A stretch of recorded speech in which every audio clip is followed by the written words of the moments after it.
In general, there are 3 rules to living a happy life. Don't get involved in a land war in Asia, never go in against a Sicilian when death is on the line, and never conduct an aerial assault behind enemy lines when your army sucks.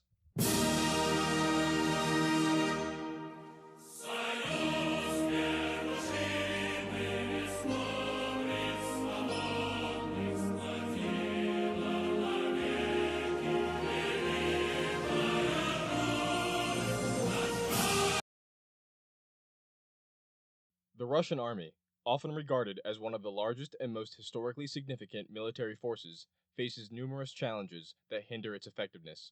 These challenges stem from a complex combination of historical missteps, structural inefficiencies, and tactical shortcomings. Today, we will explore these aspects in a brief overview, focusing on how these issues contribute to perceptions of the Russian army as underperforming in modern context. The Russian army's current struggles are deeply rooted in its historical evolution. Despite its celebrated victories, such as those during the Napoleonic Wars or World War II, these moments often obscure long-standing inefficiencies and vulnerabilities. A pattern emerges when examining Russia's military history: reliance on sheer numerical superiority rather than innovation or tactical finesse. A 500-year legacy of unwillingness to decentralize military command and control, lack of an effective and disciplined NCO corps, corruption, and the remnants of imperial ideologies has fired an arrow at the knee of the Russian military apparatus since its inception. For reasons not pertinent to this video, the Russian government and people have a nasty habit of consistently finding themselves in an autocratic government. A government which has over centuries castrated its own military capability in exchange for domestic security and as a hammer to crush the nails of any uprisings or popular dissent. With the invention of steam power and other industrial age innovations the average Russian didn't get until 1991, soldiers with advanced training, more than just advancing and retreating, became required to fight on contemporary European battlefields. Before this, the Russian army could maneuver by moving 1 million serf conscripts west and retreating 500,000 east, the idea being that any form of more advanced formation would simply cause panic within the ranks, of which the aforementioned lackluster NCO Corps could not and would not control. Or in the case of Napoleon, just keep going east until the French get tired of starving. By 1917, and the glorious October Revolution, the Red Army was formed, as a top-heavy imperial army with a new label slapped on it. The post-Tsarist army retained the same lackluster NCO corps that plagued the former one, with some NCOs being promoted to ranks analogous to Western NCOs, all while not fulfilling the same duties or being assigned the same responsibilities of one, leading to comparatively high casualties amongst junior officers. This is yet again a consequence of the reluctance of Russian high command to delegate authority down the chain of command.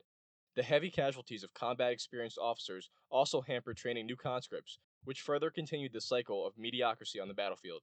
The pervasive culture of hazing, or continuing to foster a toxic environment that discourages professionalism and camaraderie. The most notorious example of this, perhaps, was on June 22, 1941, at the start of Operation Barbarossa, when border guards relayed the message, "We are being fired on, what shall we do?" only to receive the reply from command of, "You must be insane, and why is your signal not in code?" This is one example of many that highlights the Russian lower enlisted and junior officer corps' unwillingness to deviate from standardized procedure and take the initiative during dynamic engagements. The problems with autocratic command structures isn't limited to the Soviet or Russian armies, however, most infamously with Hitler refusing permission for Pallas to retreat from Stalingrad, leading to the complete destruction of the Sixth Army. But one of many Soviet blunders during the early days of Barbarossa was the Battle of Kiev, where Marshal was directly refused permission to retreat by Stalin, leading to more than 500,000 Soviet soldiers being captured.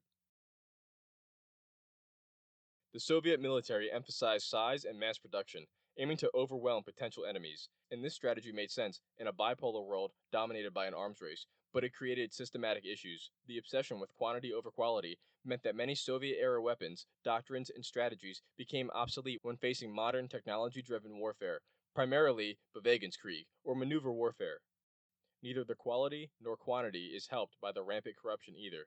Theft was endemic in the Red Army. While this was mainly not weapons and ammunition, anything that could be sold could, and often would, be stolen.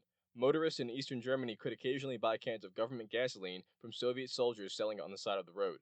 During the Chechen Wars, a cart vendor was interviewed saying that everything's lost its value to them. They're cynical. They give things away. One soldier walked up, tossed a pistol on my table, took a bottle of vodka, and walked away.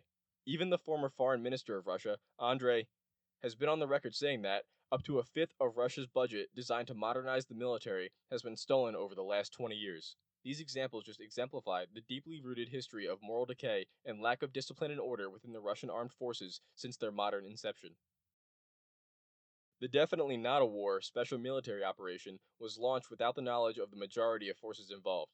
Units believed to be on training exercises were launched into combat against unprepared and under-equipped, albeit extremely motivated resistance. The battle for Hostomel Airport looked straight out of a Battlefield 3 mission, yet the airborne troops that landed there were surrounded and overwhelmed, and inevitably destroyed. This, along with all the other operations launched at the start of the invasion, relied on top-down command and operations plans being executed without any deviations. As I've outlined, these generally never happen for the Russian army, and their decades of forcing this ideology down the throats of their operational command, from general to private, led to the units designated to capture Kiev to be transferred to the Donbass instead, forfeiting critical time sensitive objectives because Russian forces cannot and are not allowed to improvise and take the initiative during combat operations. The Russians love to perform military parades and choreographed exercises which display outwardly a sense of strength and military capability. However, the core is rotten, and these ballets cannot and have not trained or given Russian forces the experience to engage and destroy even near peer enemies in a modern conflict. They are truly a paper tiger, if that tiger could destroy humanity with the press of a button. On joint operations, modern warfare requires seamless coordination between different branches of the armed forces, including ground troops, air support, and cyber capabilities. The consequences of having poor integration can be disastrous, as in the first Gulf War, where nearly half of all those killed in action was not due to enemy fire. The Russian military often fails to integrate these elements effectively, resulting in disjointed and inefficient operations. The first days of the invasion had tons of footage come out of Russian columns being vaporized due to communications failures. Real highway of death type stuff. Russia is also 3 decades behind in technology. While that may have been less true at the start of the war, the cream of the crop has been harvested.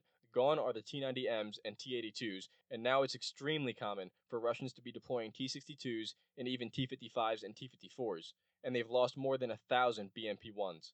They didn't even have glide bomb kits in operation at the start of the invasion, and now, even with them, their accuracy is extremely questionable.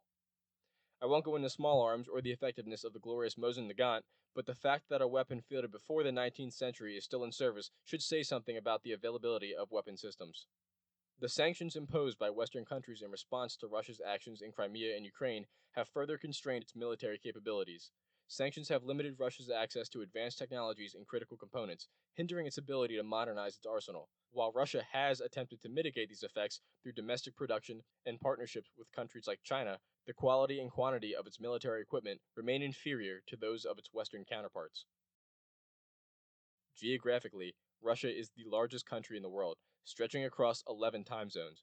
While this vastness provides strategic depth and access to multiple regions, it also imposes significant logistical and operational burdens, especially when rear echelon troops can't do their job without being smacked in the face by an explosive quadcopter. Defending such an expansive territory requires immense resources, which are often spread too thin to maintain effective military readiness. Wagner Group used this incredibly effectively during their mutiny, encountering practically no armed resistance into the heartland of Russia. I wonder how that ended for him. The Western European plains make Russia historically susceptible to invasions from Europe, or if you're a megachad and ride horses, invade Europe. This vulnerability has shaped Russia's military doctrine, emphasizing the need to maintain a large standing army and controlled buffer zones such as Ukraine and Belarus. This approach often leads to overextension and conflict with neighboring countries, though, as seen in the ongoing tensions with NATO and the Russian Federation's desire to reclaim territory of the former Soviet Union. The pursuit of influence in Eastern Europe, the Caucasus, and Central Asia frequently places the Russian army in protracted conflicts or peacekeeping roles. These engagements drain resources, strain logistics, and expose the army to unconventional threats, such as insurgencies and hybrid warfare, which modern militaries are exceedingly bad at. The conflict in Ukraine has merely demonstrated the limitations of Russia's military in achieving rapid, decisive victories. Domestically, the Russian military faces numerous challenges that undermine its operational effectiveness. Chief among these is the state of the Russian economy.